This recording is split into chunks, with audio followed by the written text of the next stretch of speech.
আজকে হচ্ছে হলিডের পরে ফার্স্ট কর্মদিবস, অফিস আদালত খুলে গেছে।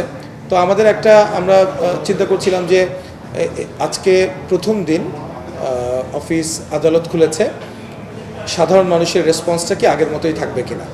তো আমরা দেখলাম যে অফকোর্স আগের মতো তো আছেই, রেসপন্সটা আরও বেড়েছে।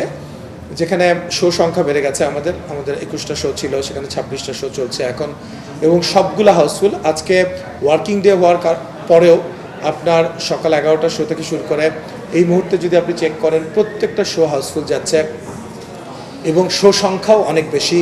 তো এতগুলো শো চলছে এবং সবগুলো হাউসফুল, তো এটা দেখেই বোঝা যাচ্ছে যে দর্শকের response tremendous, thanks to audience. আর আপনারা যে বিভিন্ন হলে হলে ঘুরছেন, পাবলিক রিয়াকশন নিচ্ছেন, আপনারাও বুঝতে পারছেন যে দাগির টিকিট নিয়ে কি পরিমাণ একটা উন্মাদনা তাদের, যে না দাগি দেখে যেতেই হবে। এবং অনলাইনে যারা টিকিট কাটছেন তারা পাচ্ছেন, যারা কাউন্টারে আসছেন তারা বেশিরভাগ ক্ষেত্রেই মানে ইনস্ট্যান্টলি টিকিট পাচ্ছেন না, হয়তো কালকের জন্য ওয়েট করতে হচ্ছে, পরশু দিনের জন্য ওয়েট করতে হচ্ছে।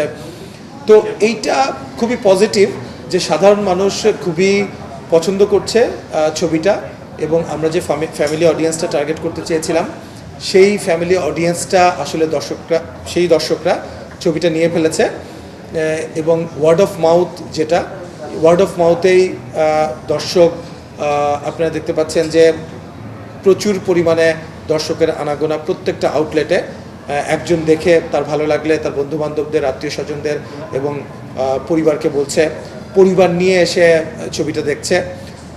সব কিছু মিলিয়ে যে শো সংখ্যা বলেন এবং এই যে এভাবে হাউসফুল যাচ্ছে এবং দর্শকরা যে এরপরেও আমাদের কাছে প্রচুর পরিমাণে টেক্সট, প্রচুর কল এবং প্রচুর পরিমাণে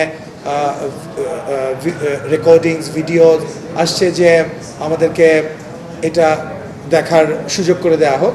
সো দেখেন, বাংলাদেশি ইনফ্রাস্ট্রাকচারে তো এটা একটুখানি আছেই যে আমরা এই ছবিটার, এই মুহূর্তে দাগি ছবির যে হাইপ এবং দাগি ছবির যে পপুলারিটি এবং দর্শকের যে চাহিদা, সেই চাহিদা পূরণ করবার মতো আসলে হল নাই।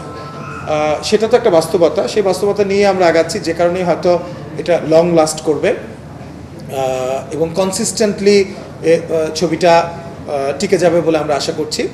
যেখান থেকেই আমি বলেছিলাম যে it has become a superhit এবং it is going to be a blockbuster, কারণ আমি দর্শকের চাহিদা বা দর্শকের ডিমান্ডটা আমি কমতে দেখছি না। তো এইরকম যদি যেতে থাকে তাহলে তো এটা আসলে খুবই ভালো খবর এটা আমাদের ইন্ডাস্ট্রির জন্য, কারণ এটা একদমই অন্য ধরনের একটা ছবি, ফ্যামিলি অডিয়েন্সের ছবি। এবং এটা এমন না যে এটা কমার্শিয়াল ফিল্ম না, এটা commercial film. Of course the commercial film কোনটা, যেটা which is commercially viable. So এই ধরনের কন্টেন্ট যে কমার্শিয়ালি ভায়াবল হচ্ছে, তার মানে এটা খুবই আনন্দের একটা কথা আমাদের জন্য, এই ধরনের দর্শক যে তৈরি হচ্ছে।